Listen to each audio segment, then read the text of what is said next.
السلام عليكم ورحمة الله وبركاته. سو دhowaada insha allah dhammaantiin soo dhowaada. waa idin salaamay ummadda Soomaaliyeed meel kasta oo joogtaan dhammaantiin soo dhowaada.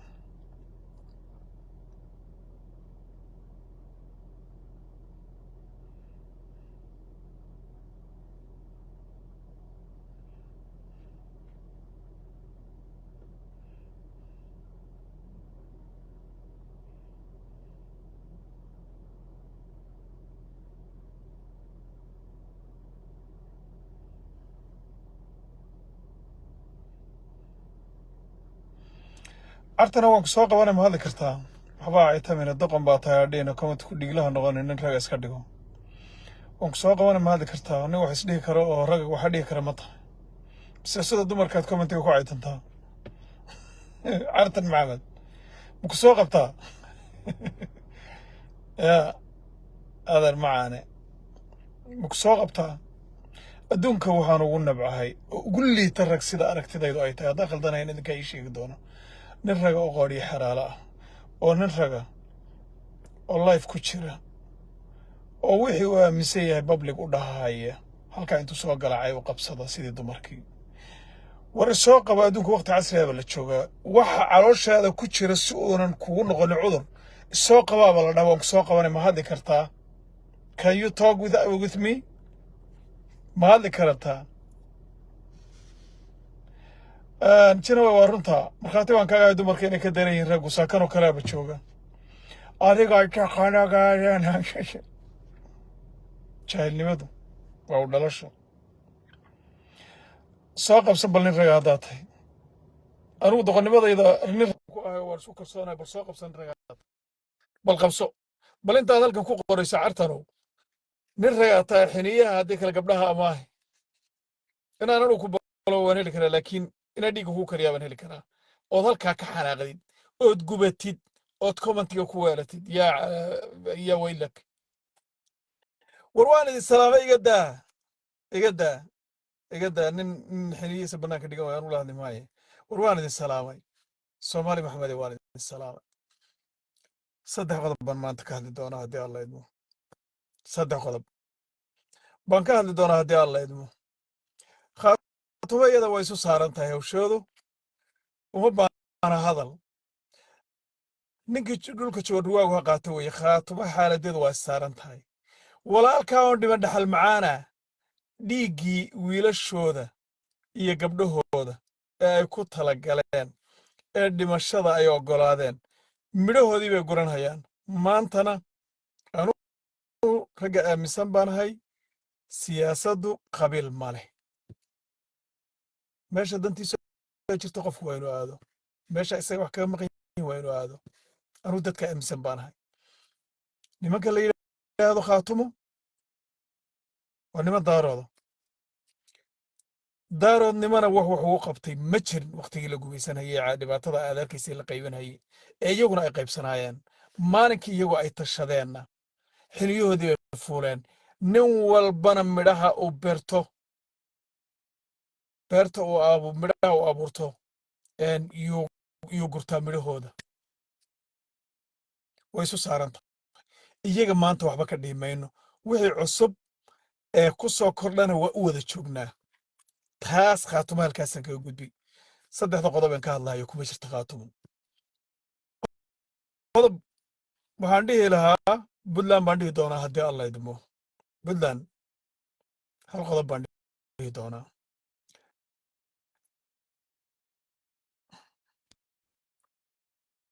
brother What's up? what's up? You're waiting for the truck? yeah Who bring this red truck? I don't know very brother please air leak and the brake so it's moving when you put the bag so yep ralliga ahaada okay. saddexda qodob aan ka hadlayaan idiin sheego dhinaca jar oo Nairobi iyo meelaha tegay waan arkay waxbaan ka dhihi doonaa haddii alla idmo. waxyaalo aana jeclaysanin dhaqan ogaadeenna aan ahayn dhaqan kumadana aan ahayn oo isaga iyo nimankii martiqaada ay ku dhaqmeen waxbaan ka dhihi doonaa haddii alla idmo. hadalladii uu yidhi ee nairobi kaga hadlahayay iyo wixii uu ku hadlahayana waxbaan ka dhihi doonaa ilaa kenya isagoo inac jar qodob yidhi qodobka labaad waxaan ka dhihi doonaa idoor soomaalidu waxay dhahdaa waxaan nin xilmoodanina waa ku xaragoodaa dagaalka SSC khaatumo iyo idoorland iyo urur soomaali markii uu socday waxyaalo badan oo taariikhda galay baa jiray waxyaalo badan oo horey u dhicin baa jiray waxyaalo badan oo dhaqanka soomaalida ku cusbaa baa jiray intaasu labada dhan bay ka imanayeen SSC waxbaa ka yimidoo 500 oo nin oo maxaabiista dagaal oo hubaysan oo gooliya tignika ah wato oo la qabsado dhaqanka soomaalida way ku cusbayd oo dhulbahantaa sameeyeen waa rikoor halkaa yaalla 300 oo gaari oo tignika ah oo raggaa laga qabsaday oo qori dhacahayo oo qori madfaca saaran yahay oo gaandhirigii saaran yahay oo shidaalkii ka dhammaanin oo ninkii gacanta taagahayo oo kabaha gacanta ku qaatay taariikhdaas dhulbahantaa dhigay idoorna way ku dhacday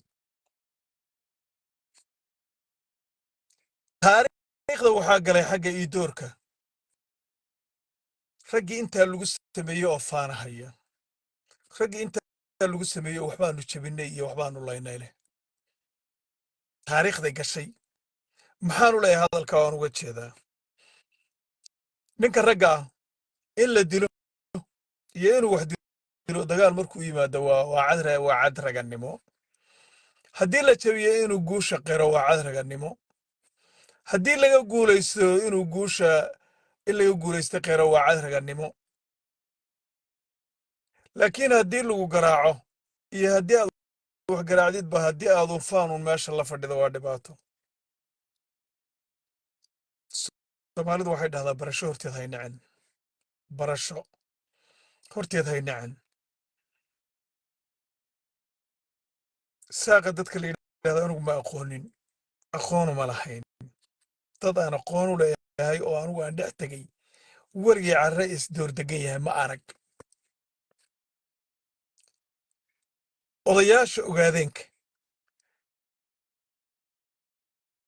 baan marka ay ka sheekaysanayaan maqli jiray war waxaasu dad ma aha mana dad yihiin baad mood wax jira ma aha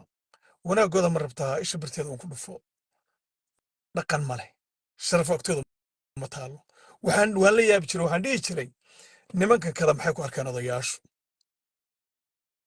nin idoora marka aad u timaado magacaa haddaad tiraahdo magaciisa ku sheego markaa buu run sheegay bay dhihi jireen 3 rasuulkaa kugu nacay baa la yidhi sala allahu calayhi wasalam run la'aan iyo rumay la'aan iyo rafiiq la'aan 3na ilaahay baa kugu nacaa la yidhi soon la'aan iyo salaad la'aan iyo saka la'aan qofka haddii uu qowlka dharban ku dhaqmi waayo dadnimadiisay wax yeeshaa sharaftiisay wax yeeshaa qofku inuu runta sheegana waa sharaf dagaalkaas wuxuu ahaa SSC ay galeen iyo idoor mid waxyaalo badan generationkii dambeeyey ee last 40 years ay wax badan ka faa'iideen oo ay dadka ku kala barteen waxaa soo hadhay xagga intay isku qaadqaadeen bay ogaadeen iyo isku qaadqaadeenoo 35 nin oo liyu booliisa dad reer miyi ah oo dhul isku qaqabsaday inay kala saaraan rabay oo u yimid bay intay habeen isu tageen bay biyey birta ka asleen iyagoo diyaar garoobay idoorku waynu isla ogeyn subaxii markii loo yimidna ogaadeen baan laynay bay dhaheen 3 ber ka bacdina waa la weeraray waynu isla ogeyn 250 idooraa dhulka lagu dhuftay ilaa qayradoodii ilaa hargeysiya meel walba iyo dhaawacoodii iyo baktigoodii u daadsanaa waynu isla ogeyn 280 ninka laga dilay iyo ninka laga dilay 35 dagaalkii dambe ee dhacayna waxaa lagu dilay dhowr iyo 10 kontomeeyaa ka dhimatay liyu booliiska iyagana 280 baa dhimatay heerka ay kala taagan yihiin waa dareemaysaa marka heerka ay kala taagan yihiin waa dareemaysaa idoorku waxay ku faanahayeen oo ay lahaayeenoo miidiya la taagnaayeen gardarradiina lagu soo doontay iyo gacagdheer waxaanu ku dhufannay waa dad aan isu nixin waa dad aan dhiig lahayn waa dad aan sharaf agtooda olin waa dad aan wanaagga iyo sharafta iyo xumaanta kale aqoonin waxay ku faanahayeen ogaadeen baan laynay jilib reer cali ah jilib ka sii amada iyo arab baa isku dhacay labadooda wax isku haystay hoggaankii nabadgelyo ay dileen kadib markii loo tagay arrintii hal la dhameeyo la yidhi new booliska saraakiil u tageenna dadkii bay laayeen markii dadkii laayeenna tallaabaa laga qaaday iyagii baa waxay lahayn waxbaan laynay gardarraana lagu maagay bay lahaayeen ma garanaya si loola dhaqmo qofka bini'aadamka ah haddii uu saa u wareegaysto waa jahwareer maxaa soo kordhay maanta waxaa soo kordhay maalin dhoweyd ilaa waktigii ninku marka uu jilicsan yahay xukunkiisu jilicsan yahay dowlad ma hoggaamin karo ninkan ina cagjara ee meesha naga jooga waa bahal dhintay waa fuli waa waxaan jirin awood buu haystaa awood ciidan buu haystaa awood shacab buu haystaa awood dhaqaalu haystaa dowlad nin reer baadiye ah oo xad ka soo gudbay oo xad kale ka soo gudbay oo argagixiso la shaqeeya dowlad baryaysa oo maslaxa ka raadinaysa waxaad garanaysaa how si week sida uu wiigu yahay baad dareemaysaa iyo doorkana indhaha markaad saarta xabadan baa lagu dhuftaa subaxa dambe 200 gabdhood buu ku keeni wanaagiisu waa sidaa anaa hadda ku sheegayo okay taa aan ka gudbo ilaa waqtigii maslaxa la raadinayaa baa la lahaa qoys yaroo arab la yidhaahdo baryahayaa wuuna gumeeyey wuuna gumeeyey waxa ayna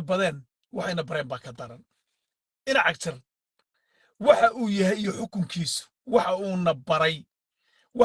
baday ee mustaqbalka naga saamayn doona siyaasadeed ee dadnimadanada saamayn doonaa nooga daran maxaa ka mid ah in idoor oon dhulkaa weligii degin in yaroo habara waloo xaggan kale jidwaaqda ka soo gasha baa dhulka ka soo gelgeli jirtay weligii idoor garxaaj saxil kama qabani deegaanka ina cagjar baa ugu horreysay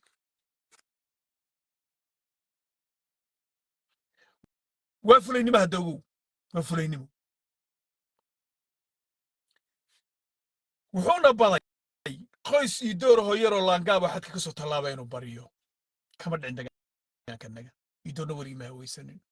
cigaal shidaad bay subxaaya san ka martay maamada waan jeclay mar walbe markaasuu cabaaday war waxaa la yidhi waxa ma sanka kaa maray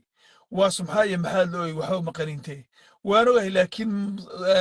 haddii maanta subxaaya sankayga ay martay berrina waxaan dareemayaa in ay abrisinu mari doono marka sankayga halaqya mareenka noqday baan ka dhimanayaa buu yidhi idoorow inaad maanta hanjabto oo liyu boolisu hanjabto ood ogaadid inuu hanjabto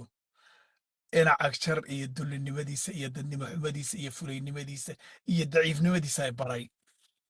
markaasu innagu waxaynu ku wada hadli jiray languageka ku wada hadalla idoor waan isnaqaanaa saanu kala adagnahayna waan isnaqaanaa wixii faanka ahaa ee aad maalin walba la taagnayda ogaadeen baad dhulka qabsanayda aad lahaydeenna soomaali waxaan u malayn dagaalkii gooja caddayn la isku barto oo idinka oo dhabiga laydin qoray burcagteeda sii yaacahaya oo 500 oo idinka laydinka shakaalan tahay oo raggaad ku dhaaran jirteen laascaaro ku xidhan tahay oo 500 oo gaadhiya tiknika laydinka qabsaday waanu jarray oo dad daarood baanu ka dhignay nimankii la taagnaa baatiin marka wixii tiin iyo faankiinnii waxaan u malayn inay idin barteen soomaali taasuna qarkaana qarne maalin dhoweyd ina cagjar in lagu wuxuu soo jiitamaba xad baan samaynayaa oo bal dad degaan wada leh oo reer guuraa oo reer baadiye ah oo dadkan kada dhulka yimid ay ku soo galeen daaqsin ay ku soo galeen Somaliland iyo idoor ka yimaadeen oo xad baanu idin jeexaynaa laleeyahay qoyskiisa uu ka dhashay weliba xad u jeexaya adag soo idoor marka arkeenuna waxba ahaynoo dhulkiiba xad ka ogol yahay ayay dhulkan baa naga iskale xad lagama jeexayo anugu hadday qalaadhaya haddii kale waa sheegaa ninka intiisa laba qariyo ya ciidankii liyu booliska ahaa isagu waa fulay wuxuu u diray ciidankii federal booliska ee xabad kala soo daareen doorkii maalmahan oo dhan ciidamuu meesha kusii gurahayay fulay ula badan ma maqashay uma obaanaynba kuwiin intuu maalinka horeysa dhegta ku dhufta dhegta wax alla wixii waddanka joogay inuu qarxiyo oo gudaha soo dhiga unbayba ahaydba intaa unbayba ahaydba taasna halkaasay maraysaa idoorkii marka danta aan ka leeyahay intaasoo dhan soo sharxayay wiil ka hadlay oo annagaa mucaarad isku ahay ina cagtar mucaaradku ah oo ka hadlay oo lahaa ciidan buu kusoo gurahayaa dacwaley buu wuxuu leeyahay mid intuu soo qabsaday afqashusha laho iidoore wuxuu leeyahay saasaa loo goojiya ogaadeenkii oo ka goojinhaya iidoorkii ka goojinhaya ya 5 bilood haddayna ku sheegin anuu ku sheegi maayo iidoorow markii la isfara saaro haddii aynan waxa aad tahay soo bixin anuu ku sheegi maayo faanka iyo baqbaqda meesha la fadhi reeraf kala hayaan beri hore idiin bixiye taana iidoor baan dhahaya maxaa soo hadhay ina cagjarow adiga dhaqankaaga waan ogaa adiga dhaqankaaga waan ogaa dhaqankaaga waxaan ku ogaa cuqdad dhaqankaaga waxaan ku ogaa fulaynimo dhaqankaaga waxaan ku ogaa marka aad hadal istiraahdo inay baa saa yeeli jiray mooye wax kale inaada ku hadal ninka ragga aqooniyo xadaalaha ama liidarka ah hadduu aqoon leeyahay iyo hadduuna aqoon lahayn ba anugu dadka aaminsan baanahay aqoonta waxaa la yidhahdo qofka bini aadamka dadnimo uma samayso aqoon baad leedahay baa la yidhi xamaarada canjeerada la cuni jirtay laakiin aqoon waa ta ilaahay you know why geesiga ilaahay baa qofka ku abuura wax bini aadamkeena maaha talkative ama qof doodaa inuu yahay ilaahay baa qofka ku abuura wax bini aadamkeena ma aha qofku inuu garanhayo wuxuu raadinhayo iyo wuxuu doonahayo iyo hadalka xubintiisa oo waxa uu ku hadlayo uu garanhayo ilaahay baa keena qofka bini aadamku wuxuu sameeye ma aha intaa midna mati nin had yaqaana matiyadoo ina ilay baa keys ku ah iyo sidanaa la yeeli jiray intaasaa keys ku ah fulay baa tahay oo dadnimada ilaahay baa qofka ku abuura saddexdii qodob ee qofka lagu dooran jiray dooda iyo deeqda iyo dagaalka saddexdaa midna ma lihin marka adigu macno badan ma lihin adiga marka aqoon baan ku leeyahay oo saasaan kugu aqaanay sidanaa nala yeelahaya sidanaa nala yeelahaya qof lama xidhin qof lama xidhin dad lama laynin beenaa laa tahay waad kala qaybsay bulshadii weligeed ma dhicin weligeed ma dhicin adduunka intii lagu noolaa 13 madaxweyne ee ka horreeyay ee kilalka ee qarsaarka Itoobiya keensatay hal nin oo ka horreeyay oo dadka kala qaybiyay ma jirin inkasta oo reerka adigu aad ka dhalatayna far ay ku godan tahay oo iyagu ay tuka cambaar leh dadkii ka noqdeen you know why reer cabdillah soo maray wacawliyan baa soo maray oo makaahil baa soo maray oo dhowr jeera oo reer cabdillah dhowr jeera soo maray intii madaxweyne ee soo martay qabiil walba oo ninkaas uu ka soo jeeday kilalka waxaa loo arkahayay nin qabiil Itoobiya ay keensato guumaysi u shaqaynhayo boorso ah laakiin reerkii adigu aad ka dhalatay ee aniga reer abtigay ahaa siqiir iyo kibiir nimba ya nimba maalin buu ceelow ku dhaco ka calowday ceebogi inay Yuusufkii calanku saaraa gabay fuuday ka dhacaysan maruu isliileynayay reer dalal loo tiriyo reer xisdallah ya reerkii dhanaa ee reer abtigay ahaa ee saqiir iyo kibiir laga rabay wanaag laga rabay halgan laga rabay midnimo dadka in ay ku tashadaan kursiga ina cagtar ee berri uu tegi doono ee Itoobiya ay keensantay ee jaajuusnimada ninka lagu keeno nin walba oo la keeno aynu ilaashanno oo tolkeen aan kala dhimanno oo dadka aynu la dagaalanno qofka midgaanka la yidhaahdo ogow maalin buu baydhay taana balla socda qofka midgaanka la yidhaahdo dadka bini aadamka ah kama duwana sidaynu u hadallo u hadlahayaa sidaynu u egnahay buu u egyahay sidaynu islaan u nahay buu u yahay sidaynu Soomaali nahay buu Soomaali u yahay maxaa kaliya midgaan loo yiri oo loo takooray waa midkii ajiga ah oo baqti diiday iyo kanoo baqti maalin cuno intaa baa shakhsigu maalin buu leeyahay taariikhduna waa mudan waa jira markhaati leh mar bay ahayd adduunyadu mugdi lagu halaabo mahadhooyin badan oo dadku ayda magansado reerkii dhanna ee reer abtigay ahaa gabadh iyo wiil sheekh iyo shariif caalim iyo culim hal ruux lagama hayo su'aal baa meeshan taala bal reer abtigay ka jawaaba su'aasha fura ina cagtar uu tagi no doubt because gumaysigu qofka danaysiga u keensadaa dantiisa marka laga gaadhana waa la tuuraa marka u dambaysana raggii soo maray meeshaynu ku cilmi qaadanoo dee isagu wax kale kama mudna ee kagama duwana ee jeel buu ku dambeeyaa dadkii markaad kala qaybiseen ood ogaadeen colaad dhex dhigteen dadkii markaad kala qaybiseen eed soomaali dhulkii kula shirkowdeen eed soomaali dhulkii len xoolahaaga rag waa lagu dhibaadiyaa laakiin xajadaada laguma dhibaadiyaa rag aan dhulka u dhalanay aad dhulkii maamulkiisa u dhiibteen ya ya dhulkii marka aad dad kula shirkowdeen ee dhulkii bixiseen eed weliba ka bilowdan kii reer isaaq ilaan dhulka maanta laysku haystaa arab uu ku dooday waa reer isaaq dhulkiisii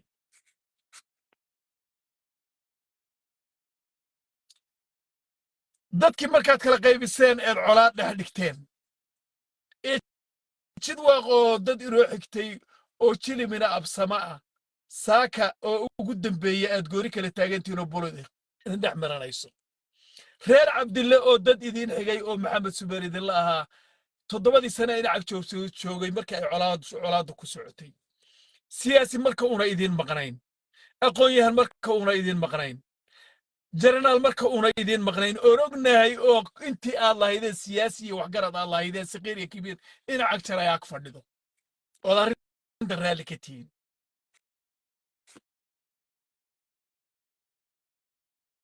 qordhoox nin la odhan jiray baa arrin shirqoola loo sameeyey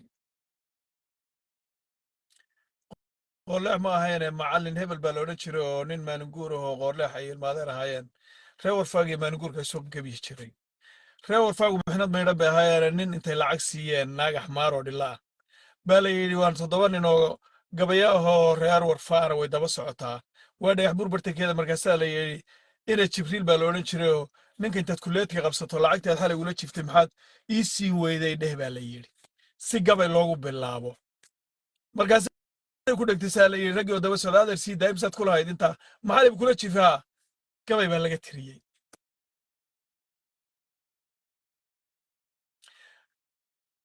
gabaygii waxaanu ka garanay maqaxaabadii ina jibriil qoodhii geliyey arrintii ya arrintii qoorleex iyo ina jibriilka oo isaguba gabayaa ahaa way fahmeen inay meeshu shirqool ahayd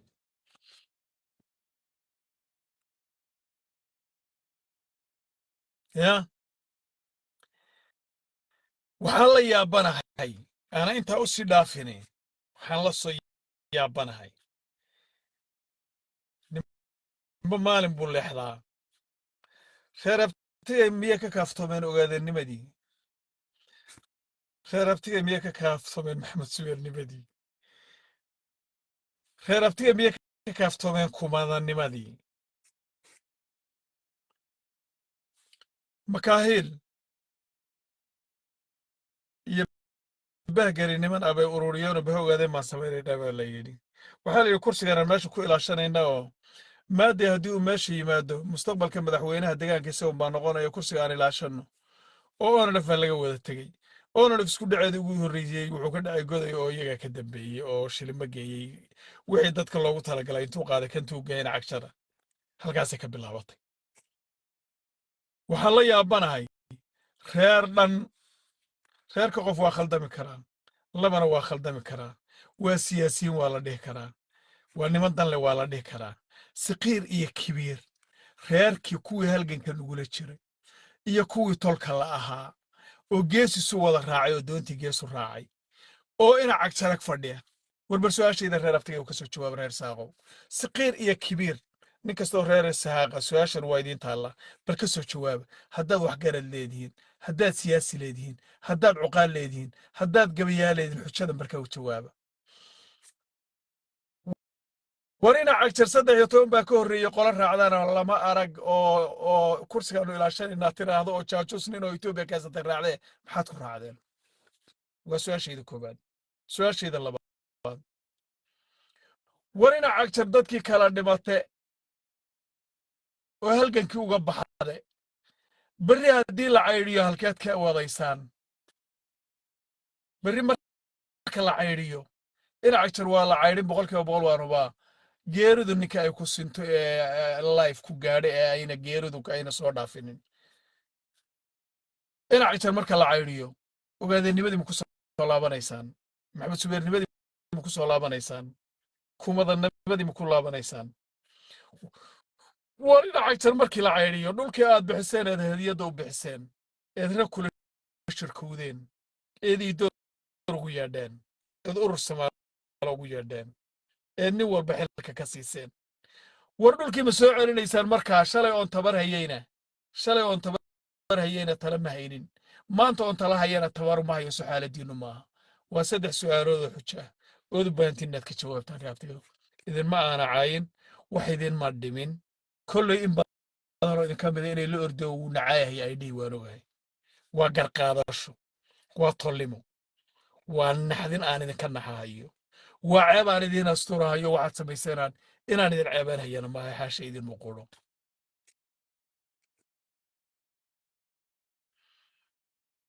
ya war dadku wuu kala hadhaa xumaanta waa ku kala hadhaa weligay ma arag qabiil ogaadeenoo xumaan isku raaca ma hayo garad haddaad lahaydeen suldaan haddaad lahaydeen suldaan haddaad lahaydeen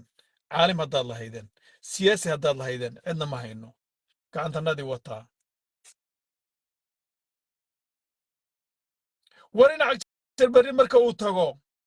ee isaga la xidho so waxaad surran tihiin maxamed subeer ma ahaa ware markuu ina cagjar berri tago so waxaad surran tihiin ogaadeen ma ahaa taana intaasaan kaga tegiyo waxaan u malaynayaa ninkii caqlile ee ilaahay ku anfaco ama gabadh noqo ama wiil noqow waxbaan kuu sheegay wixii ilaahay kugu anfacahayase soomaalidu waxay dhahdaa abuur waana la yaab adiga iyo nasiibka iyo waxa aad aaminsan tahayna halkaasaa kaga tegay arrinta ii soo hadhay ina cagjar wuxuu tegey gaarisa ina cagjar wuxuu yahay waan aqaanay dhaqan inuuna lahayn waan aqaanay diin inuuna lahayna waan aqaanay because asagoo axmaara naaga axmaara ah la niikanayo shafta saarahayaan arkayay asagoo qaysas waaweyn ay kaayada ku saydhsaydhahayaan oo bulodka intay geliyaan ay ku saydhsaydhahayaan oo ducaynayaan arkayay oo sujuudayo taariikhda inta lagu noolaaba nin ogaadeen oo axmaara u sujuudaan la arag nadiif ninka la yidhaahdo ee cawlyahan ee gabanarka gaarisa ha layga gaadhsiiya arrinta dad badan oo ogaadeenaa ku jira ilmada reelof nadiif iga gaadhsiiya waxaan arkay nadiif iyo nin kale oona garanaynin oo ina cagjar u keegafka u gelinhayo taariikhda intaan hayo ama aan dad soo arkahayey nin iyo gabadhii u guursanhayo oo afka isu gelinaya keeg waan arkay weligay dad islaana ama gaalaha noqdo oo rag ah oo afka isu gelinaya keeg ma arag waa dhaqan igu cusub waa dhaqan ogaadanimada ku cusub waa mid daaroodnimada ku cusub waa mid kumadanimada ku cusub bal ninka nadiif la yidhaahdo keegga afka lagu gelinhayo muxuu ahaa adiga ina cagjar miyaad isguursateen soo nin qoodhiya xeraala maada ahayn soo gabanarkii gaariso oo xukunkii ogaadeen lagu aaminay ma aada ahayn soo nin ogaadeen oo dhaqan yaqaana ma tihid ina cagjar ma gabadhii aad guursateen bay ahayd markuu afka idiin gelinayo ee weliba intii dhacday intuu idinku waxayo oo idinka tirtirahayo taana waa xuje dhaqan xumada ina cagjar waan ku aqaanay idinkuna masaasaatiin taana nadiifo ka soo jawaab ina cagjar anu waxba dhihi maaye ina cagjar wuxuu yimid nairobi sidiisii isagoo ka rahaya waan hadlahayaa buu yidhi weliganna iyo allaha dad lama xidhin dad baa siyaasadda ka faa'iidaysanaya waa kugu aqaanay ilaahu dhurwaayo muu maxaan kaa maqlay nin baa dhurwaa muu yidhi markaasuu yidhi shuuxoolahana waa ka dambeeyey toban markaasuu yidhi alla ku nac wala sida lagu nacay haddaad og tahay inaadan muu dhahdeen buu yidhi wixiisii buu galay markiisii buu galay wiilkan la dilay waa ku faraxsanahay in lagu eedaynhayo laakiin gacantanada kuma aanaa dilin buu yidhi isqabadsiiye hawa karantiya hilaacyada bari iskuma heshida midinku hagaag wiilka gacantanada kuma aanaa dilin iyo wiilka ina lagu eedaynhayo keligii oo dad kale noo xidhnayn waa ku faraxsannahay buu yidhi ma adaa dadka waxa aad u sheegayso qur-aanka waxaan u malaynayaa imisa ku jirta ulaa'ika humul kaadibuuna beenaalayaasha waxay ahaayeen kuwaasu beenaalayaal وحتى بنالا ينادر قول ربنا قولين ما أذانكم يا ليو بوريسو سراكيلا كوحنين أو سيدات من نيو بوريسو قاعدة يو هل تشيلب أو قاعدين هل تشيلب وقاعدين مينا كوحنين مينا كوحنين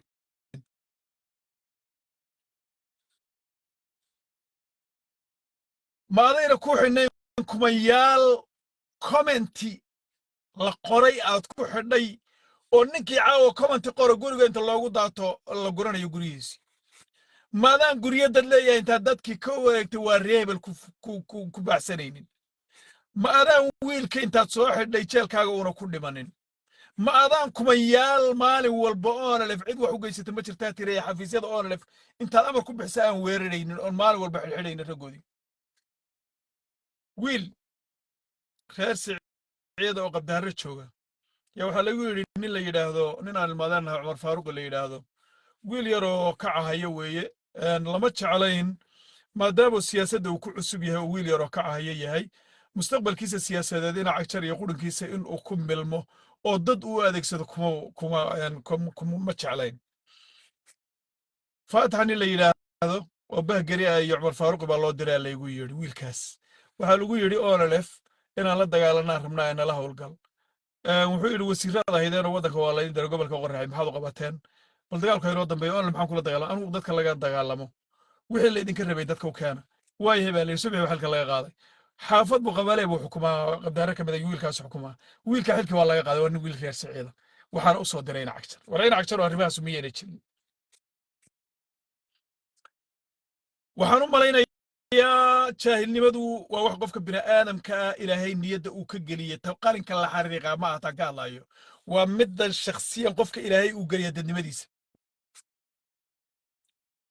waxaa tahay zero adduunkan maanta hadda la joogo teknolojiyada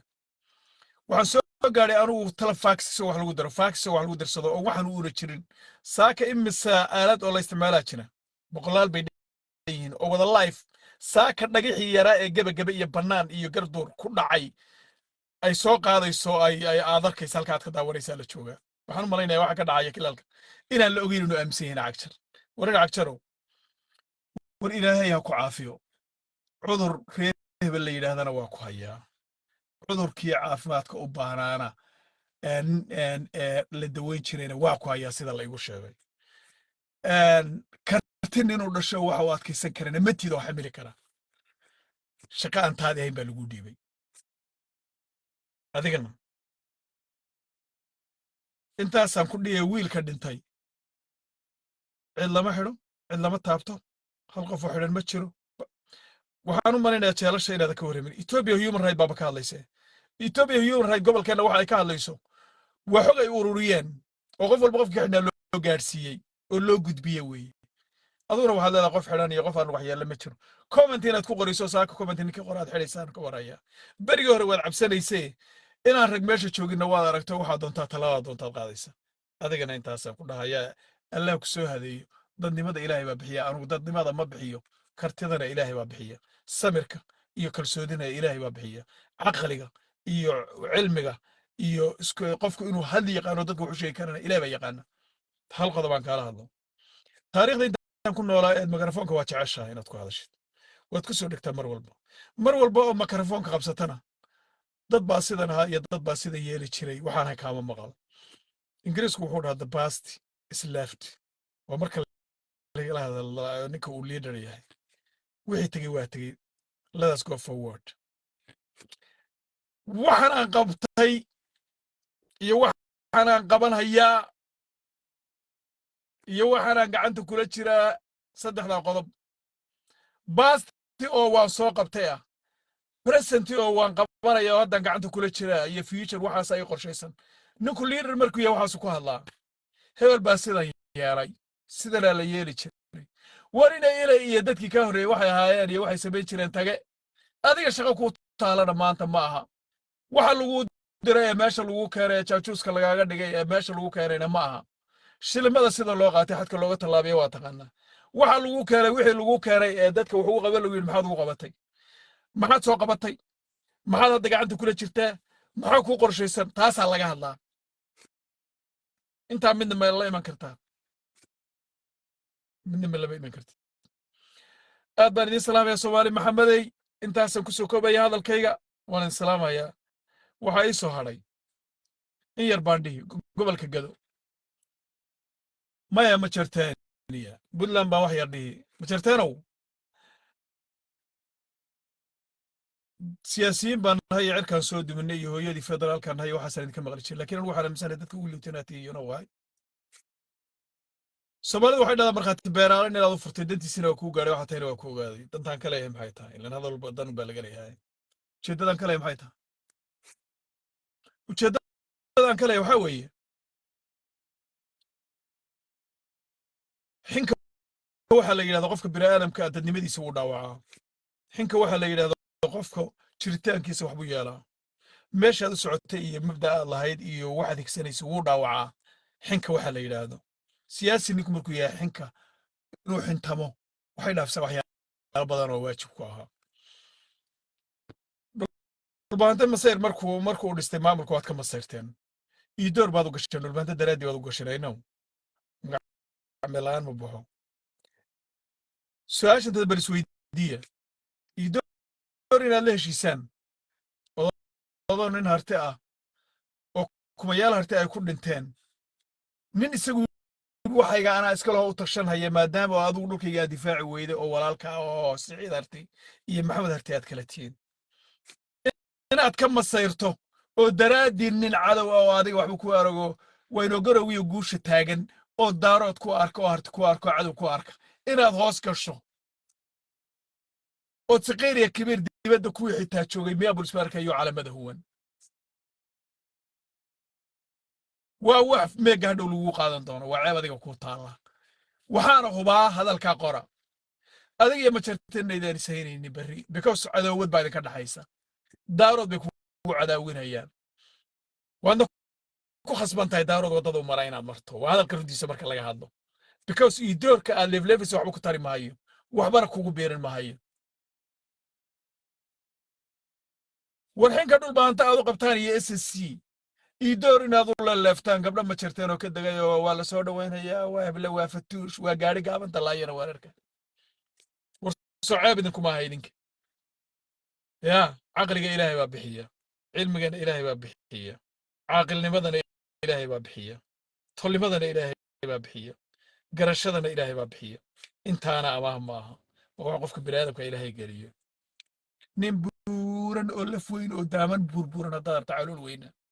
caqli haba ka suginba waa caqli haba ka suginba taa ha u fadhiin nin baa wuxuu leeyahay daarood wax la yidhahda ma jiro daarood waa jiraa wuuna jiri doonaa daarood ninka ka baxana waa ka tegi oo looma baanaa hangaraaraxa laguma dhitiyo waraad baan idiin salaamahayaa dhammaantiin waad mahadsantihiin salaamu calaykum